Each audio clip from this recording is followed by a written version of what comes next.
Hello guys, welcome back to my YouTube channel. आज हम इस वीडियो में क्लास 10th की वेलकम लाइव बुक का चैप्टर नंबर फर्स्ट की बैक एक्सरसाइज है उसे हम स्टडी करेंगे।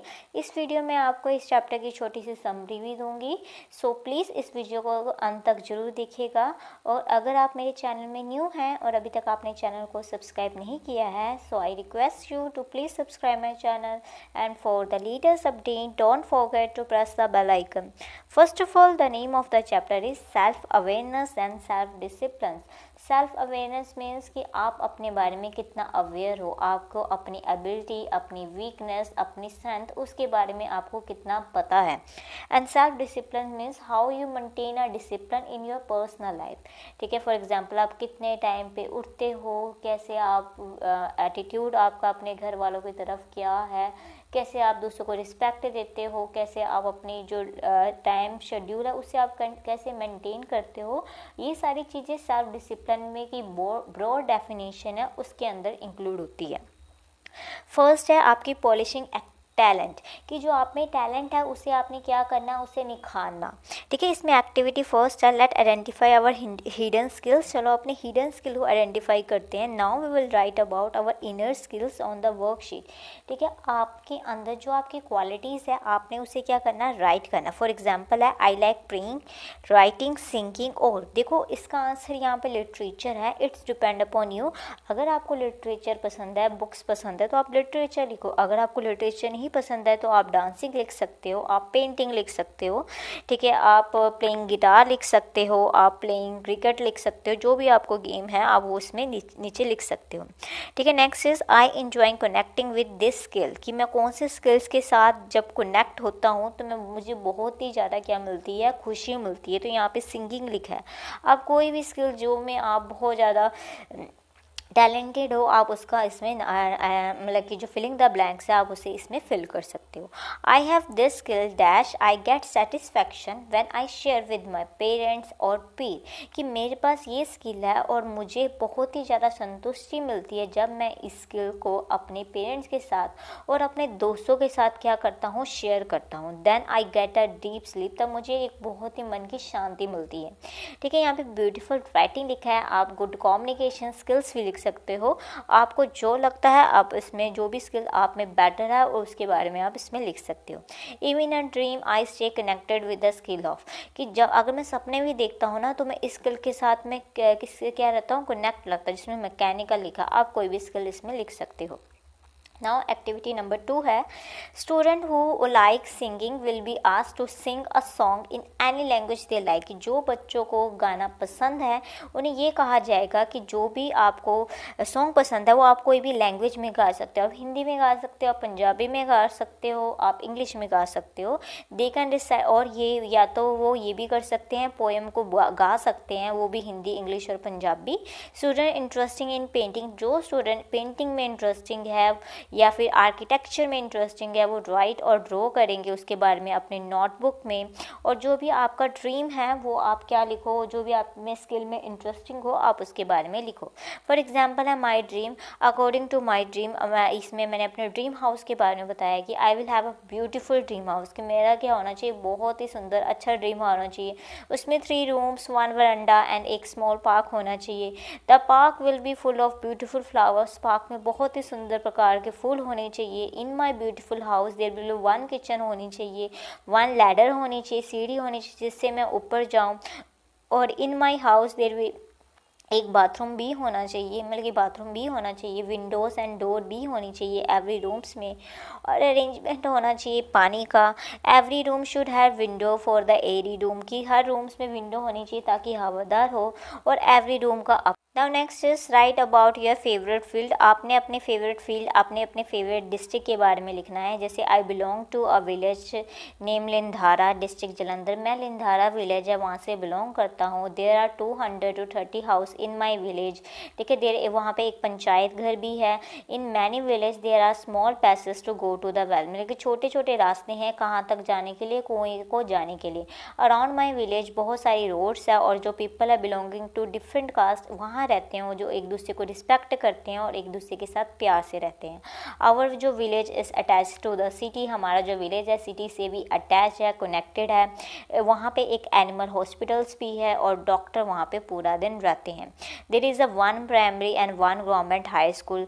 Our school there is a one जज घर भी है, और I am proud one of my village, जो मैं अपने विलेज है उससे मैं बहुत ही ज़्यादा क्या करता हूँ, प्राउड महसूस करता हूँ।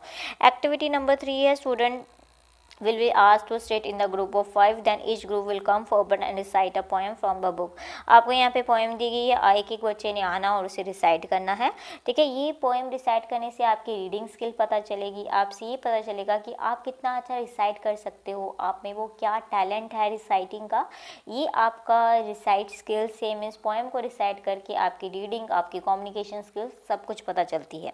नाउ एक्टिविटी नंबर 4 है इन दिस एक्टिविटी 1 मिनट, जो एक्सटेम्पोर जिसे हम कहते हैं, हमें हर एक स्टूडेंट को 1 मिनट दिया जाएगा ऑन द स्पॉट टॉपिक में बोलने के लिए। वो आपका साइंस, मैथ, सोशल साइंस किसी भी सब्जेक्ट को होगा, और 1 बाय 1 हर एक स्टूडेंट की टर्न आएगी। स्टूडेंट्स को 1 या 2 मिनट प्रिपेयर करने को दिए जाएंगे, और थोड़े टाइम के लिए भी उन्हें क्या बोलना पड़ेगा। ठीक है, हर एक स्टूडेंट को इसमें पार्टिसिपेशन करने का मौका मिलेगा। ठीक है, इस एक्सटेम्पोर से हमें ये पता चलता है कि स्टूडेंट्स के अंदर कितनी अच्छी कम्युनिकेशन स्किल है, उनकी थिंकिंग लेवल कितनी वाइड है। ये ऐसी एक्टिविटीज़ करके हमें ये सारी चीज़ें पता चलती है। फॉर एग्जांपल है, कुछ स्टूडेंट्स ने रिलेटेड टू साइंस दी है, कुछ स्टूडेंट्स ने रिलेटेड टू सोशल साइंस दी है। ठीक है, यहाँ पे ये बात जरूर याद रखने जानी है, कोई भी 2 पर्सनस हैं उनकी थिंकिंग सेम नहीं होगी, तो सभी पर्सनस के जो आंसर होंगे वो क्या होंगे, डिफरेंट होंगे। Like related to the science है, एक बच्चा बोलेगा इन टुडे एरा, आजकल के ज़माने में जो साइंस है हमारे लिए बहुत ही ज़्यादा इंपॉर्टेंट हो चुका है। ड्यू टू द साइंस से हमारी कंट्री ने भी बहुत ज़्यादा डेवलपमेंट की है। With the help of science से हमारे यहाँ टेक्नोलॉजी की भी डेवलपमेंट हुई है। By increasing the development our scientist ने बहुत ज़्यादा एक्सेप्ट किए लाइक चैलेंज, जैसे चंद्रयान हमने बनाया है। ठीक है, इसके अलावा हमारी जो मेडिकल फील्ड है उसमें बहुत ज़्यादा तरक्की हुई है। With the help of science से हमें हमारी बॉडी के बारे में पूरी नॉलेज प्राप्त होगी है। Now related to social science के बारे में पढ़ेंगे हम। It is the important subject. देखो एक इम्पॉर्टेंट सब्जेक्ट है क्योंकि इससे हमें 3 टॉपिक्स है like history, geography, civics and इसके अलावा इकोनॉमिक्स भी इसके अंदर इंक्लूड होती है। उसके बारे में हमें क्या मिलती है, जानकारी मिलती है। फॉर एग्जाम्पल सिविक्स के बारे में हमें इलेक्शन सिस्टम के बारे में पता चलता है, हमें सोशल वैल्यू के बारे में पता चलता है, डेमोक्रेसी क्या होती है उसके बारे में पता चलता है। अगर हम ज्योग्राफी की बात करें, flora and fauna, animals and हमें फ्लावर्स, हमारी जो प्लांटेशन है उसके बारे में पता चलता है। जंगलों के बारे में पता चलता है, क्या हमारा ज्योग्राफिकल एरिया है उसके बारे में हमें ज्योग्राफी की स्टडी करके पता चलता है। इन हिस्ट्री हमें अपने इम्पीरियल, हमारे यहाँ कैसा क्या चेंज आया, वो चेंज कैसे आया है उसके बारे में हमें हिस्ट्री नॉलेज प्रोवाइड करती है। ठीक है, now next is true false related repeated practice sharpen the skill. अगर हम प्रैक्टिस करते रहेंगे, एक स्किल को ज़्यादा से ज़्यादा प्रैक्टिस करेंगे, फॉर एग्जांपल सिंगिंग है। ठीक है, अगर हम वो 1 2 साल 3 साल अगर उस चीज़ की प्रैक्टिस करेंगे तो हम उस स्किल में क्या हो जाएंगे, बिल्कुल ही परफेक्ट हो जाएंगे। तो आंसर इज सही, right. The singing can be defined with practice. Same है कि जो सिंगिंग है जो हम जितनी प्रैक्टिस करेंगे उससे रिफाइंड हो जाएगी, बिल्कुल सही है। ठीक है, the skills are given to the lucky people by birth. की जो स्किल्स है ना, जब हम पैदा होते हैं तभी हमें मिले होते हैं, बिल्कुल गलत है। जो स्किल्स है हमें पैदा होके नहीं मिलते, हमें प्रैक्टिस करने से वो स्किल्स हमारे निखरते हैं। ठीक है, now next is talent should be trend और टू बी कर्व। टैलेंट क्या होगा, हम टैलेंट अगर हम ट्रेंड करेंगे ना तभी हमारा टैलेंट निखरेगा, तो आंसर इज सही। Now next is flexible attitude. Flexible means changing and attitude means your behaviour. आप कैसी चीज़ को कितना अटेंशन देते हो, उस चीज़ के बारे में आप क्या सोचते हो, वो होता है आपका एटीट्यूड। एक्टिविटी फर्स्ट है, dear student today our topic is flexible attitude. हमारा टॉपिक आज फ्लेक्सिबल एटीट्यूड है। आपको नीचे पिक्चर शो इन की है, आप उस पिक्चर्स को देखिए आपको क्या पता चलता है। As it told that the flowing water never still, कि जैसे पता है जो चलता हुआ पानी कभी भी वो सड़ता नहीं है, उसमें से कभी भी गंदी बदबू नहीं आती है। अकॉर्डिंग टू दिस पेपर है, और जो एक नैरो माइंडेड जिसका सोच बहुत ज़्यादा छोटी होती है, वो पर्सन कभी भी खुश नहीं रह सकता। ही और शी फेल टू क्रिएट, वो और या वह लड़की या लड़का वो गुड अपॉर्चुनिटी या फिर गुड रिलेशनशिप जो अपने दूसरे लोगों के साथ है वो कभी भी नहीं बना पाएगा अपने नैरो माइंडेड के कारण। ठीक है, उसका हमेशा एटीट्यूड हमेशा लड़ता रहेगा। ठीक है, उसके रिलेशन कभी भी स्टेबल नहीं रह पाएंगे और कभी भी वो अच्छा डिसीजन नहीं ले पाएगा, और वो ऐसा पर्सन क्या होगा, नेगेटिव माइंडेड होगा। Just imagine what will be happen if a person minded is lock, कि इमेजिन करो कि अगर किसी का आदमी का जो इंसान है या वो लॉक्ड हो जाए तो क्या होगा। In the reality there is a lockdown of thinking of anyone, की रियलिटी में भी हर किसी माइंड, हर लोग कोई ना कोई चीज़ें में अपने माइंड को लॉक करते हैं, वो लॉक रखे रहते हैं, मतलब कि लॉक करके रखते हैं। फॉर एग्जाम्पल है, कुछ लोगों की थिंकिंग ये है कि गर्ल्स पढ़ नहीं सकती है, गर्ल्स ड्राइव नहीं कर सकती है, गर्ल्स कुछ कर नहीं सकते हैं, ये लोगों की थिंकिंग ही है। ठीक है ना, उनका जो माइंड है, उनका जो जोन है, उनका वो क्या है, छोटा है, नैरो है। ठीक है, फॉर एग्जांपल और वो सोसाइटी में हमेशा दूसरे के लिए क्या रहेगा, स्ट्रेंजर रहेगा, अजनबी रहेगा। नाइदर वो सोसाइटी को एक्सेप्ट कर पाएगा, नाइदर सोसाइटी है उसे एक्सेप्ट करेगी। ना लुक एट द पिक्चर, आपको ये पिक्चर दी है, इससे देखिए आप बताओ, आपको इस पिक्चर को देखिए आपको क्या शो होता है, आप अपने व्यूज लिखो। In this picture it is show that the man have vast outlook remove the darkness, कि उसके पास बहुत बड़ा आउटलुक है कि कैसे वो अपनी ज़िंदगी से जो डार्कनेस है उसे रिमूव करेगा और कैसे अपनी ज़िंदगी में ब्राइटनेस लेकर आएगा। मैन विद ह्यूज आउटलुक है, वो प्रोस्पेरिटी लेकर आएगा, हर जगह खुशहाली लेकर आएगा। ठीक है, और वो क्या, उसकी पर्सनैलिटी भी बहुत ही अच्छी रहेगी और वो हमेशा हर किसी के दिल में याद रहेगा। विद अ कीन लुक यू विल, मतलब कि आपको नीचे पिक्चर शो की है, अकॉर्डिंग टू पिक्चर आपको क्या लगता है कि कौन सा पर्सन है उसका एटीट्यूड फ्लेक्सिबल है और कौन सा पर्सन है उसका एटीट्यूड नैरो है, उसके बारे में आपने डिफ्रेंशिएट करके बताना है। फॉर एग्जाम्पल है, जो फ्लेक्सिबल माइंडेड पर्सन होता है, फ्लेक्सिबल माइंडेड मीन जिसका एटीट्यूड चेंज होगा। ठीक है, ये always ready to learn something new, हमेशा रेडी रहेगा कुछ ना कुछ याद रखने के लिए, और मिक्स ईजिली विद अदर, कि दूसरों के साथ ईजिली वो क्या हो जाएगा, वो मिक्स हो जाएगा। ठीक है, next is do not run away, देखो यहाँ पे रन अवे है, रन अवे तो नहीं होगा, जो फ्लेक्सिबल माइंड है वो कभी भी अपनी रिस्पॉन्सिबिलिटी से रन अवे नहीं होगा, तो डू नॉट आएगा। Listen to everyone advice, never नहीं आएगा, लिसन टू एनीवन एडवाइस, हर किसी की एडवाइस सुनेगा। ठीक है, now next is never criticise other with different, कि अगर कोई लोग डिफरेंट है उसे कभी भी क्रिटिसाइज नहीं करेगा, उसकी कभी भी निंदा नहीं करेगा। Do not burst out in anger, कभी भी वो गुस्से में नहीं आएगा ना। रिजिड माइंडेड पर्सन क्या होता है, वो कभी भी किसी की एडवाइस को नहीं सोचेगा, हमेशा अपनी रिस्पॉन्सिबिलिटी से भागेगा, हमेशा लोगों को क्रिटिसाइज करेगा जिसकी सोच डिफरेंट है, और जल्दी उसे क्या आ जाएगा, गुस्सा आ जाएगा और जल्दी वो डिस्करेज होगा। ठीक है, ये थे flexible minded and rigid minded का differentiate. Student you have to find out the name of, अब आपके नेबरहुड में जो भी आपके पास फ्लेक्सिबल माइंड है, आपने उनका नाम लिखना, उसके बिहेवियर के बारे में बताना, उनमें कौन सा पॉजिटिव ट्रेट है और आप उनमें से कौन सी पॉजिटिव ट्रेट उनमें से आप अपनाना चाहते हो, इसके बारे में आपने लिखना है। Dear student, sometime the person rigid thinking है, जो पर्सन की जो छोटी सोच होती है ना, हमारी जो उसकी वेलफेयर और सोसाइटी के वेलफेयर में बहुत ही ज़्यादा क्या पड़ती है, वो ब्लॉकेज पड़ती है। फॉर एग्जांपल है जेंडर बाइस है, कि जो गर्ल्स को कभी भी इक्वल अपॉर्चुनिटी या इक्वल चांस नहीं मिलता है एज कंपेरिजन टू बॉय, चाहे वो है in the field of education या फिर in the field of job. अगर गर्ल्स है वो एजुकेटेड भी हो जाती है तो उन्हें in the field of job उन्हें बाइसनेस फेस करनी पड़ती है, उनकी सैलरी, उनका status as comparison to boy इतना अच्छा नहीं होता है। ठीक है, on the another hand there are the certain expect that the with the dizziness of a person has a positive attitude, कि अगर कोई पर्सन है वो अपने रिजिड थिंकिंग को ख़त्म कर देगा तो वो क्या होगा, उसके अंदर honesty, anti corruption, not using fair means during the examination, ऐसी क्वालिटी उसके अंदर आएगी। ठीक है, यहाँ पे आपको फेमस पर्सनैलिटी के बारे में पता की पिक्चर शुरू की, फॉर एग्जाम्पल है गांधी जी है, आपको देख के ही आप आइडेंटिफाई कर सकते हो, आपने उनके बारे में लिखना है।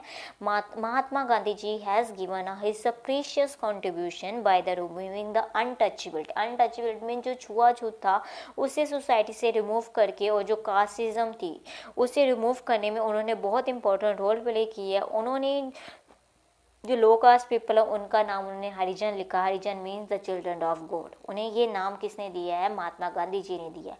आपने इसके बारे में 8th क्लास में भी पढ़ा होगा।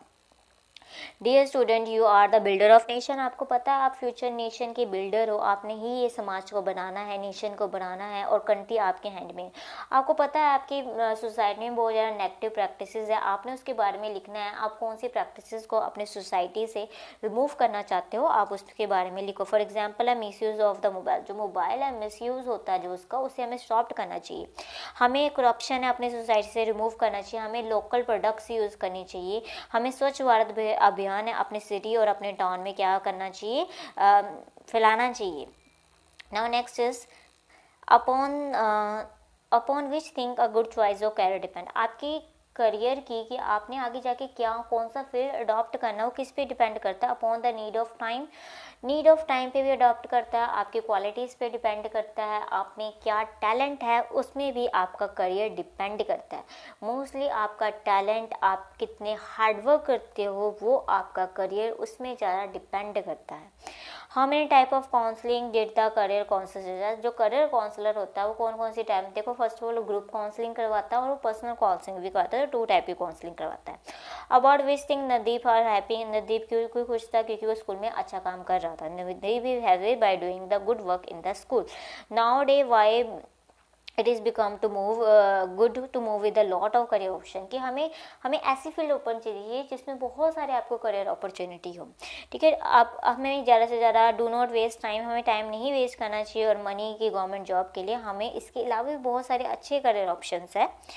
ठीक है, what good thing do you notice in your school. आप अपने स्कूल में कौन सी अच्छी चीज़ नोटिस करते हो, आपने उसके बारे में लिखना है। यहाँ पे 2 पॉइंट्स है, आप 4, 5, 6 कोई कितने भी पॉइंट लिख सकते हो। फॉर एग्जांपल आपके स्कूल का गुड एनवायरनमेंट है, गुड टीचर्स है, हारमोनियन रिलेशनशिप है आपका आपके टीचर्स के साथ, फ्रेंड्स के साथ, अच्छा आपको टीच करते हैं। ठीक है, इसमें आपको लिखा जैसे being happy and consciousness related to the career, being interested and trend about the matter, इसके मैटर्स इसके बारे में लिख सकते हो। Which quality do you find in Manisha. Manisha में कौन सी क्वालिटी थी? कि good grip of right choice, की जो राइट चॉइस थी ना उसे उसकी अच्छी से पहचान थी। नाउ सीरीज नंबर है कि माई क्वेश्चन है उसका क्या सोल्यूशन है। Is there any choice of career according to need. कि आजकल अकॉर्डिंग टू नीड, आपकी नीड के अकॉर्डिंग करियर चले। यस, आप यूट्यूबर बन सकते हो, आप वेब डिज़ाइनर बन सकते हो, आप डॉग ट्रेनर बन सकते हो, कुक बन सकते हो, लेदर वर्कर बन सकते हो, आप कुछ भी बन सकते हो। आप में जो टैलेंट है आप अपने टैलेंट को निखारो। ठीक है, how many type of counselling are there. कितने टाइप ऑफ की काउंसलिंग है? 2 टाइप की, group counselling and personal counselling. With this आपका चैप्टर कंप्लीट हो जाता है। I hope through this video आपको ये चैप्टर अच्छे से पता चल गया होगा। इसकी बैक एक्सरसाइज अब आप इस वीडियो को देखिए, आराम से आप कर सकते हो। अगर आपको वीडियो पसंद आई है तो इसे लाइक कीजिए, शेयर कीजिए और चैनल को जरूर सब्सक्राइब कीजिए। Thank you for watching this video.